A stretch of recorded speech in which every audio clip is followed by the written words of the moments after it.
Halo semuanya, pada kesempatan kali ini kami akan menampilkan hasil diskusi kami mengenai bencana banjir di Manado, Indonesia.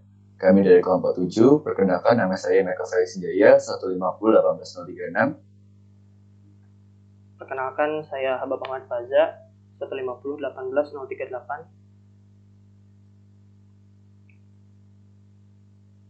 Saya Febrian Surya Atmaja, NIM 150180027. Maria Dika, NIM 150-18026. Nah, dalam presentasi kali ini kami membaginya menjadi 5 bagian, yaitu identifikasi masalah, analisis lokasi, perencanaan Sidelakom, referensi UU nomor 17 2019, dan juga perencanaan untuk 5 tahun ke depan. Nah, untuk penjelasan kali ini kami mulai dengan identifikasi masalah. Nah, yang pertama yaitu identifikasi masalah. Nah, seperti yang saya jelaskan sebelumnya, studi kasus pada diskusi kali ini yaitu Kota Manado. Nah, Kota Manado ini sering mengalami banjir tiap tahunnya, terutama pada musim hujan. Nah, ditinjau dari tinggi genangan dari Kota Manado itu sendiri, Kota Manado termasuk ke dalam peringkat ke-8 di Indonesia dari seluruh daerah di Indonesia yang memiliki luas wilayah dengan genangan yang tertinggi.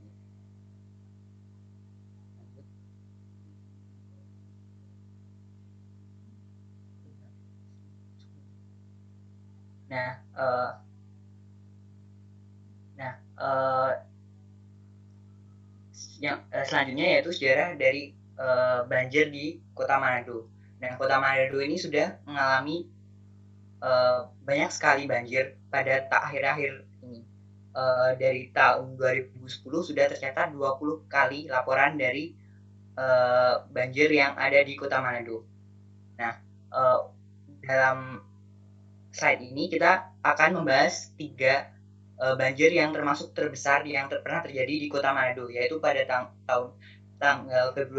pada bulan Februari 2006, Januari 2014, dan juga Januari 2021. Lanjut. Nah, yang pertama yaitu banjir pada tanggal 20 Februari pada bulan Februari 2006. Nah, ini terjadi akibat meluapnya Sungai Tondano dan Sario. Nah, akibatnya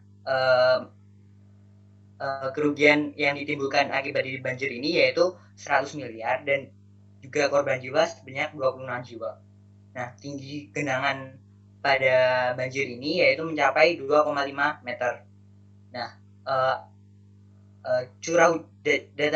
data stasiun curah hujan yang diperoleh di sekitar wilayah Kota Manado diperoleh pada bulan Februari mencapai 840 mm per bulan, yang artinya lebih tinggi daripada rata-rata normal, yaitu 340 sampai 400 mm per bulan.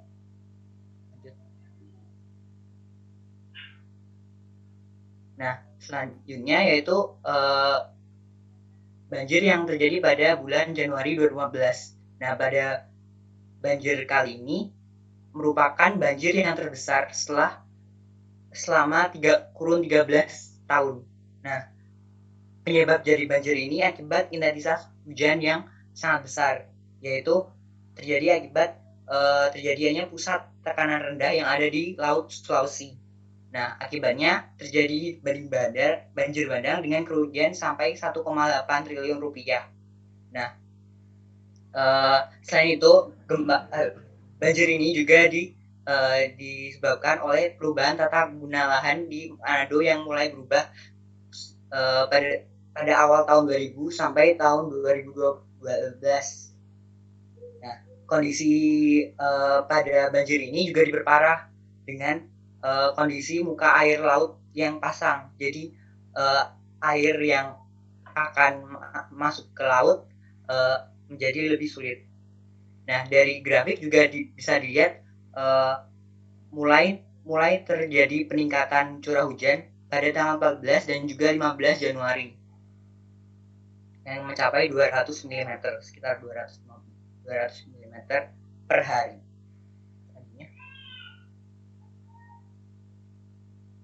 selanjutnya yaitu banjir yang terjadi pada bulan Januari 2021. Nah, ini terjadi karena meluapnya Sungai Sawangan dan Tondano. Nah, sama seperti sebelumnya, banjir ini juga muncul karena adanya pusat tekanan rendah yang ada di Laut Sulawesi. Nah, di saat yang sama juga terjadi air pasang maksimum. Namun, ketinggian banjir tidak setinggi sebelumnya yang mencapai 4 meter, tapi hanya 50 sampai 400 cm.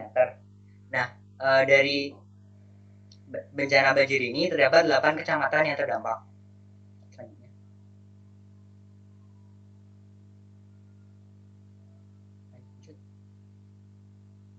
Nah, dari data-data banjir yang telah terjadi di Kota Manado, bisa dikategorikan beberapa daerah rawan bencana yang ada di Kota Manado. Nah, mayoritas daerah itu ada di sekitar kanan kiri sungai, dari Sungai Tondano dan juga anak sungainya. Nah, mayoritas daerah rawan banjir ini didominasi oleh tata guna lahan berupa pemukiman yang ditunjukkan oleh warna kuning. Nah, selanjutnya dan selain itu juga ada lahan lain yang juga berpotensi terjadi banjir, yaitu perkebunan dan pertanian. Namun efek yang ditimbulkan tentunya tidak sebesar jika terjadi banjir yang ada di pemukiman. Nah, banjir ini memiliki efek yang besar, terutama di daerah pertemuan antara Sungai Tondano dan juga anak sungainya. Nah, kecamatan yang rawan bencana banjir meliputi Kecamatan Bunaken, Malayang, Mapangat, Pal 2, Sario, Singkil, Tangkala, Tuminting, Wanea, dan Menang.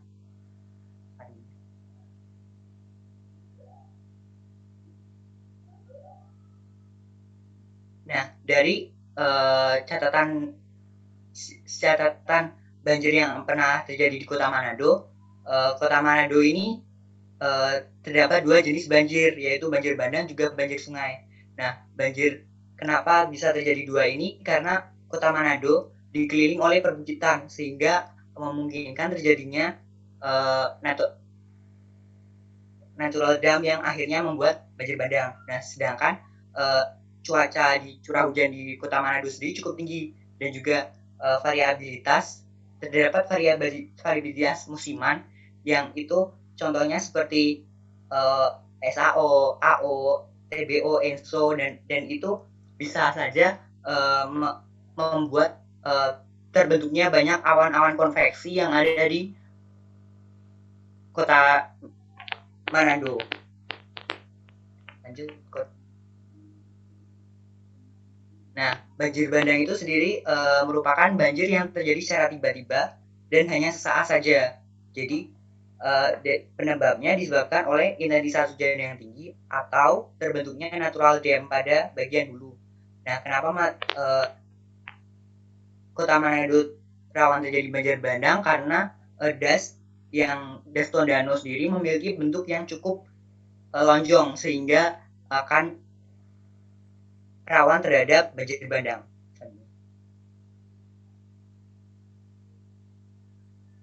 Nah, selanjutnya yaitu banjir sungai, yaitu banjir yang disebabkan oleh curah hujan yang terjadi di das secara luas dan berlangsung secara lama. Dan ini berlangsung secara berlahan. Nah, ini disebabkan oleh kapasitas sungai yang tidak mampu menampung debit sungai. Nah, ini banyak terjadi di Kota Manado karena terjadi perubahan lahan yang ada di sempadan sungai yang dijadikan menjadi pemukiman.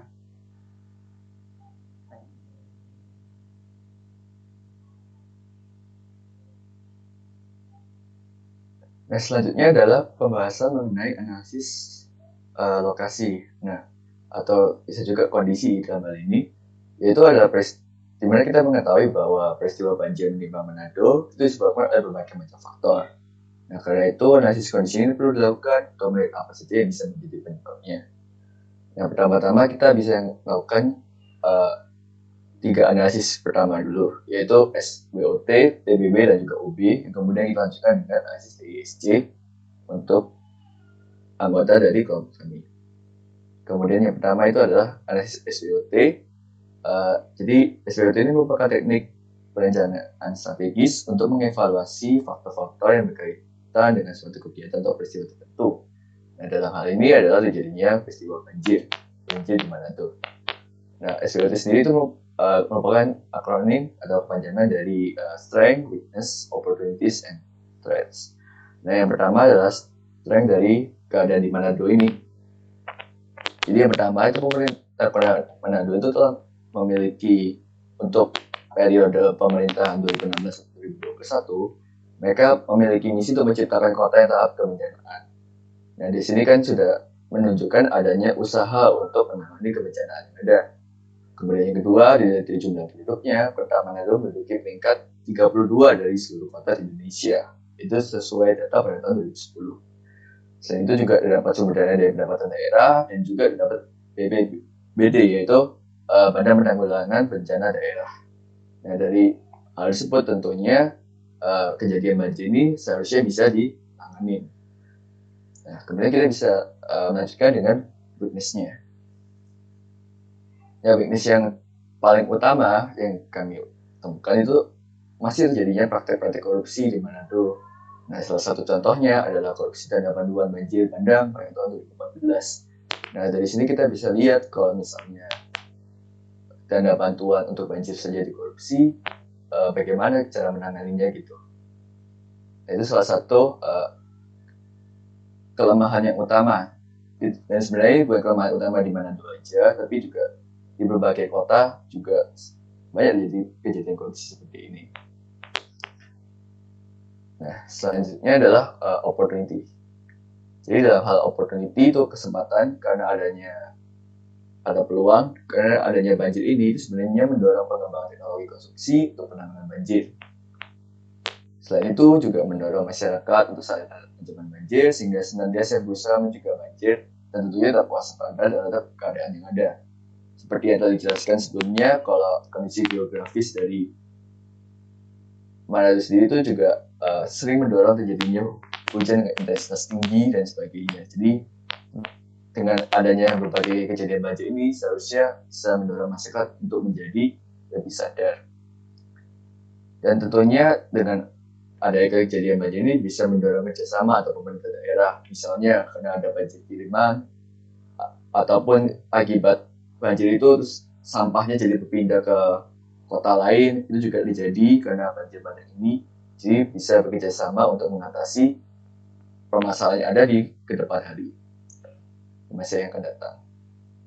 Nah, setelah opportunities, selanjutnya adalah threats, yaitu yang utama juga ada kurang sadarnya masyarakat terhadap lingkungan dan terjadinya banjir. Jadi pembuangan sampah sembarangan itu masih juga umum dilakukan. Kemudian ini juga seperti yang dijelaskan bahwa cuaca di Manado juga cenderung tidak menentu. Bahkan ada cuaca-cuaca ekstrim yang juga bisa mendorong jadinya banjir bandang ini. Seperti El Nino, terus kemudian ada banjir hujan musiman lainnya, dan sebagainya gitu. Nah, itu adalah analisis SWOT. Selanjutnya adalah analisis dari segi TPB-nya.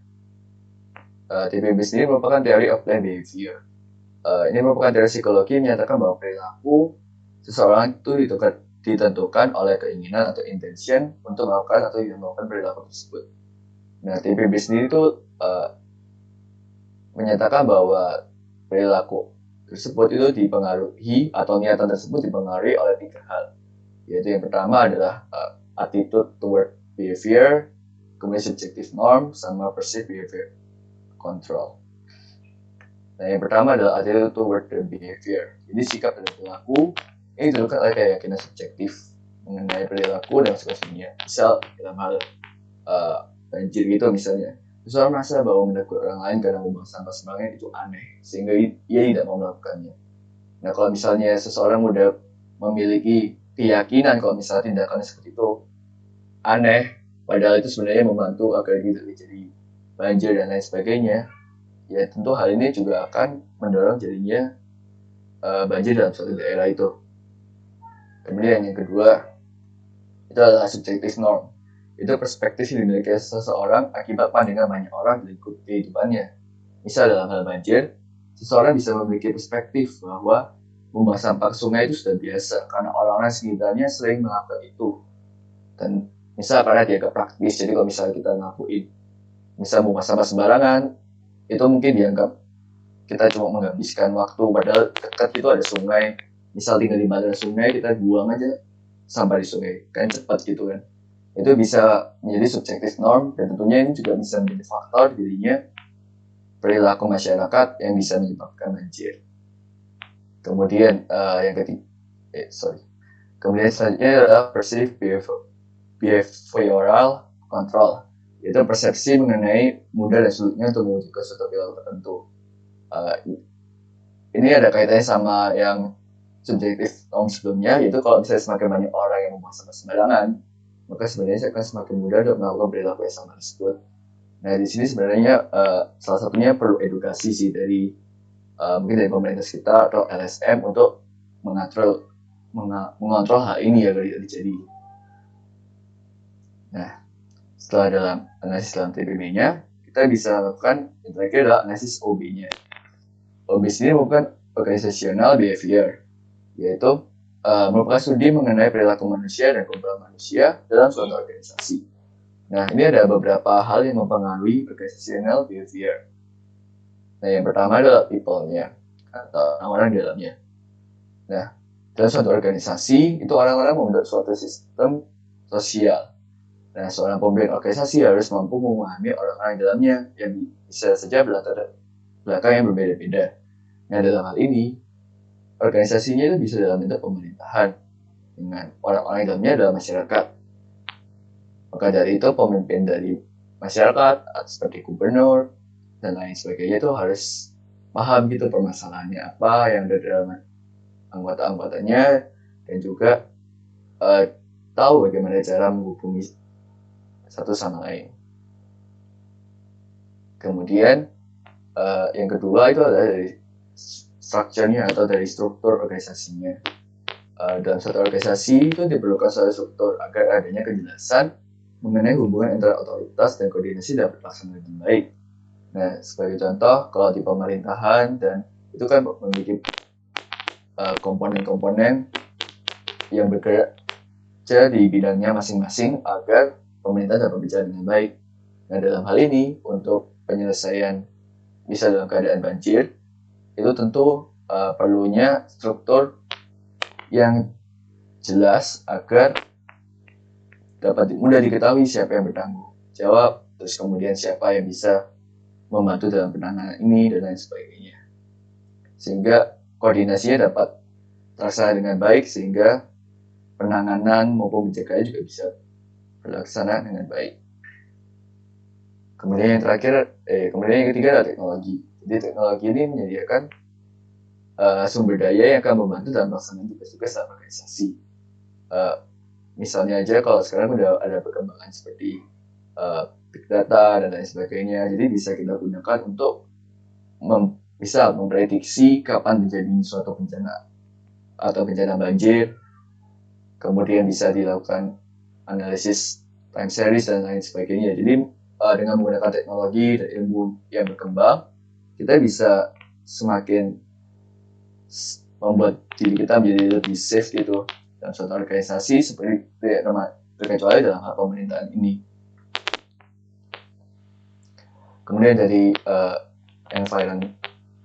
environment-nya atau dari lingkungannya. Jadi kondisi lingkungan internal maupun eksternal akan mempengaruhi kinerja dari suatu organisasi. Misalnya dalam pemerintahan, kalau misalnya kondisi lingkungan internalnya atau kondisi masyarakatnya itu tidak mendukung adanya pemerintah yang ada, tentunya masyarakat jadi nggak mau gitu ngikutin kebijakan-kebijakan pemerintah. Hal ini juga berkaitan dengan keadaan banjir di Manado ini. Misal, kalau misalnya banjir disebabkan karena adanya buang sampah sembarangan dan lain sebagainya. Kalau misalnya masyarakatnya itu udah merasa terbiasa seperti itu, ya jadinya itu kondisi lingkungannya menjadi mendukung. Hal ini yang perlu diperbaiki. Seperti itu. Nah, setelah melakukan analisis ini, kelompok kami kemudian berpikir, mendiskusikan bagaimana sih cara mengatasi hal ini melalui peran-peran yang mungkin bisa kita lakukan sesuai dengan kepribadian kami. Jadi dalam hal ini kita lakukan analisis TISC pada kelompok anggota kelompok kami. Jadi TISC itu merupakan alat penilaian perilaku yang didasarkan pada teori psikolog William Walter Markson yang berpusat pada 4 ciri kepribadian, yaitu dominance, influence, steadiness, dan compliance. Nah, yang pertama yang memiliki sifat dominance dalam kelompok kami itu adalah saya sendiri. Jadi memiliki ciri pribadi yang suka memimpin, terlihat aktif, sangat fokus pada tujuan. Jadi ini dalam hal ini bisa menjadi Direktorat Jenderal Sumber Daya Air, yang mana akan melakukan pengaturan dalam lingkup nasional berkenaan dengan pengelolaan sumber daya air, termasuk juga pengendalian banjir. Nah, selanjutnya itu adalah sifat influence, yaitu dalam hal ini adalah Habab, yaitu memiliki pribadi yang bisa optimis, antusias, dan persuasif terhadap daerahnya. Di dalam ini dia bisa menjadi gubernur yang mampu mendorong masyarakat untuk tertib melaksanakan peraturan yang ada, termasuk tidak membuang sampah sembarangan atau tidak membangun pemukiman di bantaran sungai. Nah, selanjutnya adalah steadiness. Untuk steadiness ini dalam kelompok kami adalah Amalia Sigra. Jadi memiliki pribadi yang loyal dan senang membantu orang lain. Jadi misal dalam keadaan banjir ini dia menjadi sadar kalau misalnya perlu nih adanya LSM di bidang lingkungan. Jadi dia bisa mendengarkan permasalahan yang terjadi dalam masyarakat serta mau nih bekerja sama dengan masyarakat untuk mencegah terjadinya banjir, bisa mengajak mereka untuk membersihkan sampah atau mengenai pendidikan mengenai terjadinya banjir begitu bagaimana dan sebagainya. Nah, selanjutnya adalah compliance. Nah, dalam compliance ini anggota yang paling sesuai dari kelompok kami adalah Febrian yang memiliki pribadi yang sistematis, akurat, dan bijaksana. Nah, dalam hal ini dia bisa menjadi ketua Badan Penanggulangan Bencana Daerah atau BPBD, yaitu bisa menganalisis masalah banjir yang terjadi dan mampu menemukan solusi untuk mengatasi permasalahan banjir yang ada secara tepat. Selanjutnya, saya akan menjelaskan terkait perancangan dari Sidalapom tersebut terkait pencegahan atau penanggulangan bencana banjir di Manado. Untuk Sidalapom sendiri, ini merupakan tahapan proses perancangan konstruksi yang terdiri atas beberapa tahapan, yaitu survei, investigation, design, education, land acquisition, construction, operation, dan maintenance. Lanjut. Untuk tahapan survei sendiri, survei ini merupakan identifikasi data-data yang didapat atau diperoleh dari data sekunder maupun data primer. Nah, dalam konteks pembahasan kasus penanggulangan bencana banjir di Manado ini, survei akan dilakukan terhadap lokasi di Manado dengan potensi terjadinya banjir yang cukup tinggi untuk ditanggulangi. Nah, untuk survei sendiri ada beberapa data yang memungkinkan untuk diperoleh, itu terkait kondisi fisik lokasi, kondisi tanah, keadaan air tanah, peruntukan lahan, rincian penggunaan lahan, untuk perkerasan tanahnya, dan penghijauan dan lainnya. Kemudian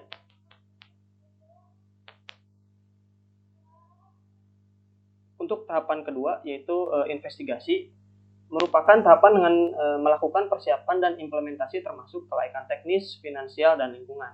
Di mana dalam hal ini, investigasi tersebut dilakukan pada daerah tinjauan yang direncanakan akan ditanggulangi bencana banjirnya. Nah, untuk investigasi sendiri terbagi atas 3 jenis gitu ya. Ada investigasi teknis, investigasi finansial, dan investigasi lingkungan. Di mana untuk investigasi teknis ini merupakan tahapan yang merupakan tahap implementasi dari survei yang akan dilakukan. Seperti tadi, untuk mendapatkan data-data terkait rincian-rincian lokasi di daerah Manado yang akan ditanggulangi bencana banjirnya. Kemudian untuk investigasi finansial ini bersifat atau berkaitan dengan pembiayaan pendanaan untuk perencanaan konstruksi nanti ke depannya, seperti rancangan anggaran biaya, lalu pendanaan dan pendanaan lain sebagainya. Nah, untuk investigasi lingkungan ini di sini sama merupakan implementasi dari survei juga, hanya ini dilakukan terhadap lingkungan sosialnya atau lingkungan daerah sekitar daerah yang berdampak banjirnya. Jadi kepada masyarakat, kepada lingkungan, pihak yang bertanggung jawab atau pihak yang berwajib dan lain sebagainya. Lalu kemudian tahapan berikutnya yaitu ada tahapan mengenai desain. Nah, desain ini merupakan dalam pendesainan suatu konstruksi, desain yang dibuat terus didasarkan atas hasil survei lokasi tempat konstruksi yang akan dilaksanakan. Jadi perencanaan desain ini harus bersesuaian dengan hasil survei yang telah dilakukan sebelumnya dan hasil investigasi juga. Nah, desain perancangan ini dapat berupa rancangan konstruksi bangunan yang akan dibangun yang dilengkapi dengan spesifikasi teknis bergambar dan perencanaan teknik.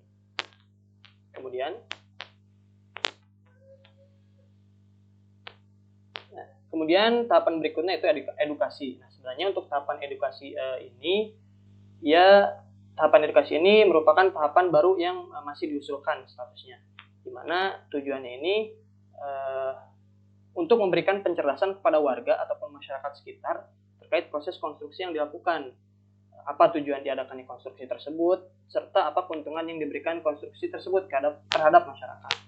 Nah, ini juga bersinggungan dengan analisis sebelumnya terkait behavior dari masyarakat itu, di mana dengan adanya edukasi ini, dengan adanya tahapan edukasi ini, diharapkan masyarakat bisa lebih tersadarkan dan tercerdaskan terkait pentingnya gitu ya, menjaga lingkungan sekitar untuk menanggulangi masalah banjir yang sedang melanda di Manado ini. Nah, selain itu juga pencerdasan ini dilakukan kepada para pemegang jabatan ataupun pihak-pihak yang berwenang terkait proyek yang akan dilaksanakan. Nah, tentunya selain pencerdasan terhadap masyarakat, proyek konstruksi juga harus dikenalkan kepada para pemangku kewajiban, di mana tujuannya agar perizinan terkait pembangunan konstruksi ini disahkan, dilegalkan, dan juga proses konstruksi nantinya dapat berjalan dengan lancar gitu, karena sudah berlandaskan izin yang diperoleh dari para pemegang jabatan tersebut. Nah, kemudian tahapan berikutnya yaitu ada land acquisition atau pengadaan lahan. Nah, tahapan ini merupakan tahapan pada desain dengan melakukan penyiapan lokasi untuk pembangunan infrastruktur. Dalam suatu proyek pembangunan, lahan yang akan digunakan untuk mendirikan bangunan perlu untuk dibebaskan terlebih dahulu agar proses pembangunan tidak terhambat keberjalanannya. Nah, ini juga merupakan salah satu kendala yang mungkin cukup sering ditemui oleh para kontraktor-kontraktor di Indonesia untuk membangun suatu infrastruktur, di mana untuk pengadaan lahan ini masih banyak tersendat oleh keinginan-keinginan masyarakat gitu ya, di mana mereka tidak ingin melepaskan lahan mereka untuk dibangun konstruksi yang sedang direncanakan. Nah, berkaitan dengan tahapan sebelumnya ya tadi edukasi, diharapkan dengan setelah dilakukannya edukasi kepada masyarakat maupun pemangku kewajiban, land acquisition ini atau pengadaan lahan ini bisa dilakukan dengan lancar.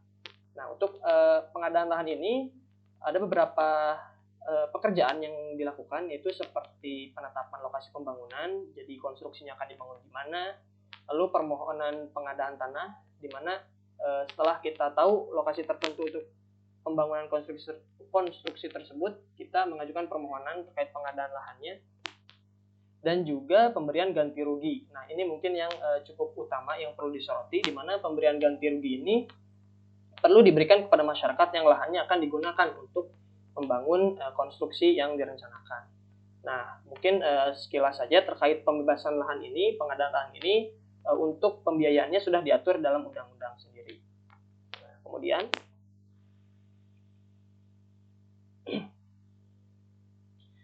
kemudian tahapan berikutnya adalah proses konstruksi, di mana merupakan tahap realisasi dari desain menjadi infrastruktur atau bangunan fisik dengan bersesuaian dengan hasil desain sebelumnya yang mengacu kepada biaya, mutu, dan waktu.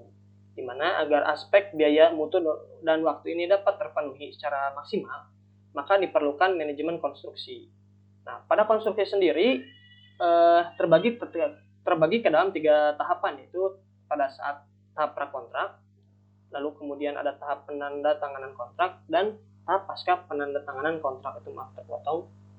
Jadi pada tahap-tahap ini memang terdapat beberapa pekerjaan-pekerjaan spesifikasi yang dilakukan pada masing-masing tahap seperti itu. Next. Kemudian untuk tahapan terakhir yaitu operation dan maintenance, di mana merupakan tahapan infrastruktur yang sudah selesai dibangun akan digunakan atau dioperasikan dalam jangka waktu tertentu, di mana agar infrastruktur yang dibangun sesuai dengan umur rencananya diperlukan perbaikan atau pengecekan rutin. Nah, jadi setelah infrastruktur yang tadi selesai dikonstruksi, maka selanjutnya akan dilakukan tahapan pengoperasian dari infrastruktur tersebut, di mana selama berjalannya pengoperasian maka harus ditemani dengan maintenance agar bersesuaian dengan rencana umur bangunan atau infrastruktur yang telah didesain sebelumnya. Nah, untuk operation dan maintenance sendiri ternyata ada beberapa tahapan yang harus dilewati, yaitu tahap perencanaan operation and maintenance-nya, lalu ada tahap pelaksanaan operation dan maintenance-nya, juga tahap monitoring dan evaluasi dari operation dan maintenance-nya. Next.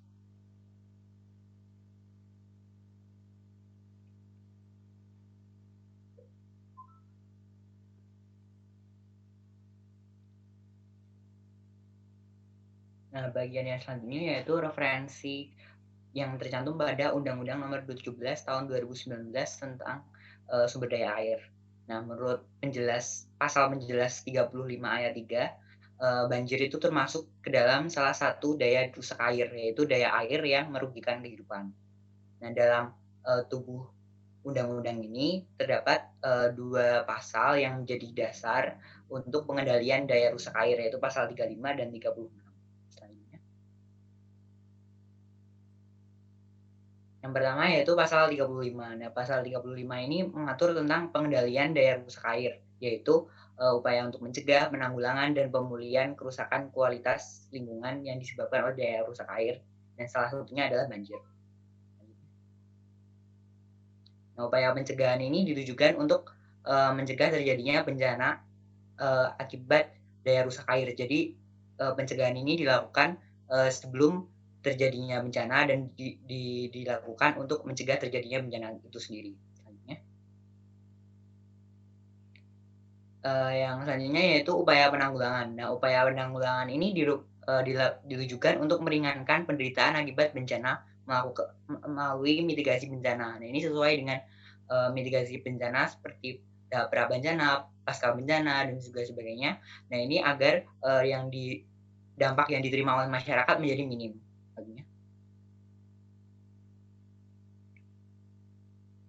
Nah, yang terakhir yaitu upaya pemulihan. Upaya pemulihan ini ditujukan untuk memulihkan fungsi sumber daya air serta prasarana sumber daya air yang rusak akibat daya rusak air. Contohnya misalnya infrastruktur yang rusak dan juga pengembalian rehabilitasi warga. Lanjut.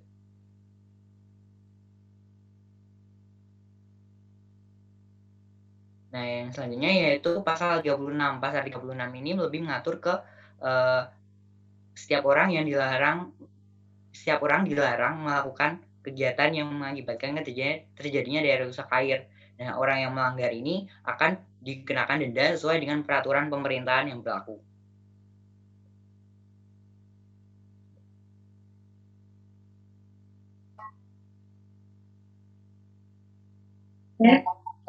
Selanjutnya, untuk dari latar belakang identifikasi masalah dan Sidalakom tadi, juga dengan meninjau undang-undang yang telah disebutkan, kami mencoba merumuskan program untuk mengatasi banjir selama 20 tahun ke depan.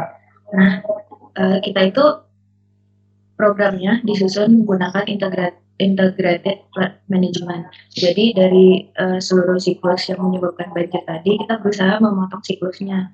Contohnya jika tadi di awal disebutkan penyebab banjir di Manado itu karena hujannya yang tinggi. Nah, sebenarnya itu bisa dicegah juga dengan hujan yang semakin tinggi tadi juga dipengaruhi akibat global warming. Karena itu pencegahan dengan mengatasi global warming juga dapat membantu sebenarnya. Nah, tapi di sini kami tidak akan membahasnya. Nah, selanjutnya untuk tahap selanjutnya itu debitnya naik setelah hujan. Nah, saat debit naik ini kita bisa mencegahnya dengan memperpanjang waktu debit puncak. Jadi kurvanya lebih datar. Nah, selanjutnya yang terakhir untuk mengurangi kerugian akibat banjirnya. Nah, itu akan dibahas di lebih rincinya dibahas di tahap-tahapnya. Oke, lanjut.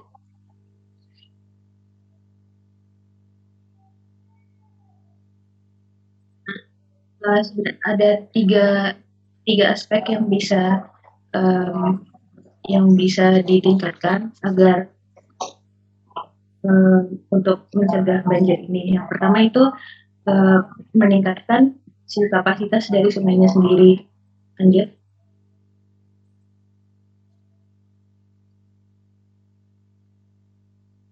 Pertama itu meningkatkan kapasitas si sungainya.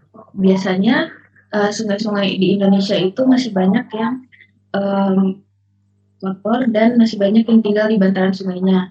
Nah, sebenarnya bantaran itu ditujukan untuk memang ditujukan untuk tergenang saat debit puncak. Oleh karena itu, sebaiknya masyarakat tidak boleh tinggal di bantaran itu. Nah, yang kedua itu membuat konstruksi retarding basin. Retarding basin ini adalah seperti penampungan untuk memperlambat waktu airnya sampai ke sungai agar air limpasan banjir tidak sekaligus sampai ke sungainya dan menyebabkan banjir. Jadi ditahan dulu di basinnya, nanti secara perlahan akan dikeluarkan ke sungainya. Oke, lanjut.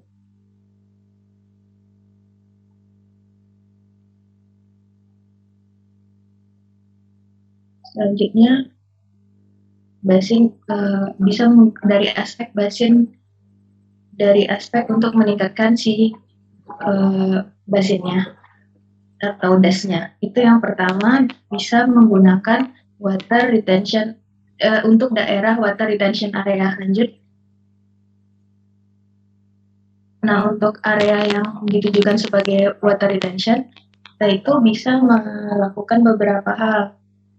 Retention itu tujuannya untuk menyerapkan air ke dalam tanah sehingga limpasan tidak terlalu banyak gitu. Nah, itu yang pertama bisa dengan mengkonservasi area hijau yang sudah ada. Karena di Manado sendiri juga bukan daerah belum daerah yang padat penduduk seperti Jakarta, jadi seharusnya masih ada lahan yang cukup untuk daerah hijau. Kemudian bisa juga membuat kolam detensi atau kolam detensi. Nah, kolam ini itu menampung air hujan dan langsung diserapkan ke dalam tanah. Nah, oke, lanjut. Selanjutnya ada juga untuk daerah retarding. Nah, kalau retarding ini lebih ke seperti yang dibilang tadi, lebih ke menurunkan kurvanya. Jadi si debit puncaknya tadi menambah waktu sampai ke debit puncaknya.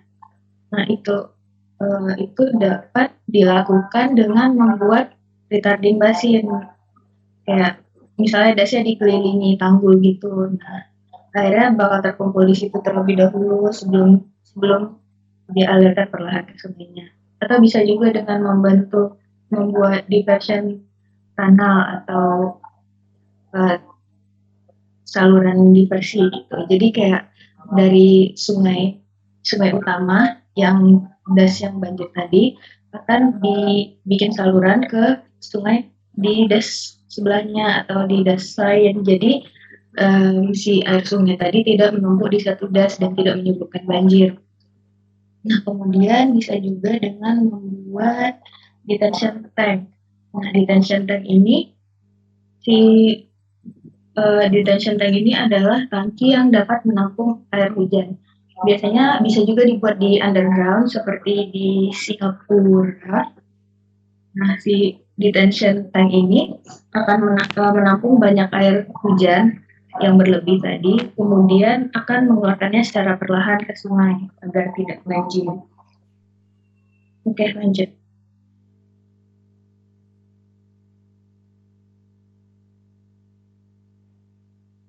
Untuk selanjutnya untuk daerah di yang daerah dataran rendah. Nah, ini biasanya di hilir das. Nah, di sini biasanya kita bisa membuat stormwater storage facilities. Kayak misalnya di Singapura ada Marina Barrage. Nah, itu si fasilitas penampungan ini bisa digunakan sebagai fungsi lain seperti pariwisata, sumber listrik gitu. Atau bisa juga dengan membuat gedung yang waterproof. Nah, gedung ini bisa waterproof jika ada yang bisa dengan cara ditinggikan gedungnya atau digunakan kayak barrier dari banjir gitu di pinggir-pinggir gedungnya. Oke, lanjut. Nah, itulah tadi gimana cara meningkatkan si basinnya dengan berdasarkan 3 area. Selanjutnya itu ada flood damage reduction measure. Lanjut.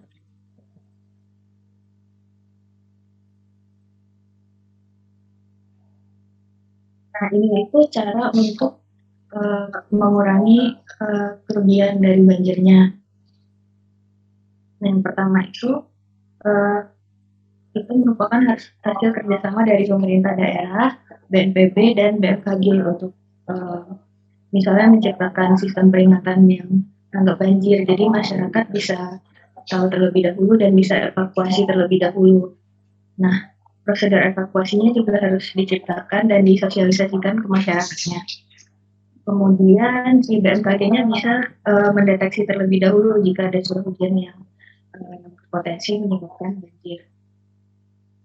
Nah, lanjut.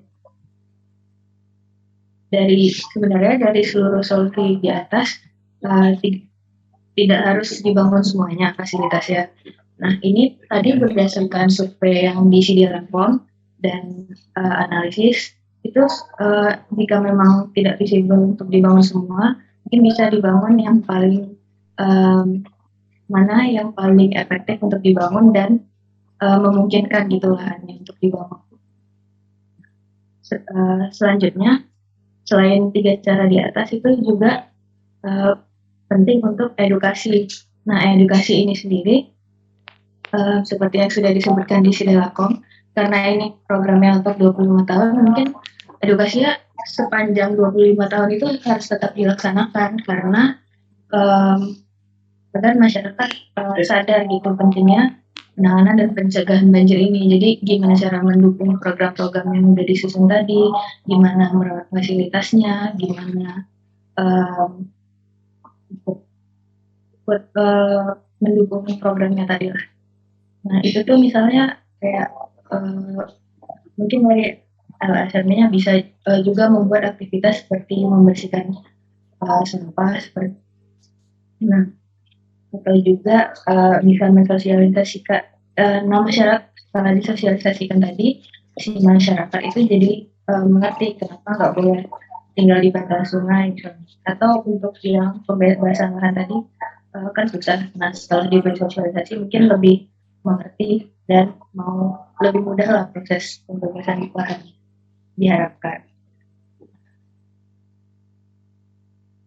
Selanjutnya itu hal yang perlu diperhatikan selanjutnya itu adalah climate change seperti yang telah disebutkan tadi bahwa penyebab yang banjir di Manado ini kebanyakan karena hujan yang lebat akibat badai. Nah itu bisa disebabkan biasanya karena global warming. Jadi salah satu cara lainnya itu juga mengatasi dari sisi global warmingnya. Oke. Kemudian solusi yang kami susun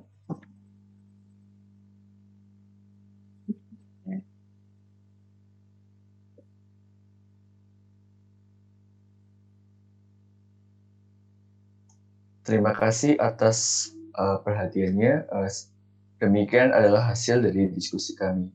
Kami ucapkan terima kasih juga kepada dosen bangunan air, Pak Agung dan juga Pak Joko, serta para asisten dalam mendukung keberjalanan presentasi dan diskusi mengenai bencana banjir ini. Sekian dan terima kasih.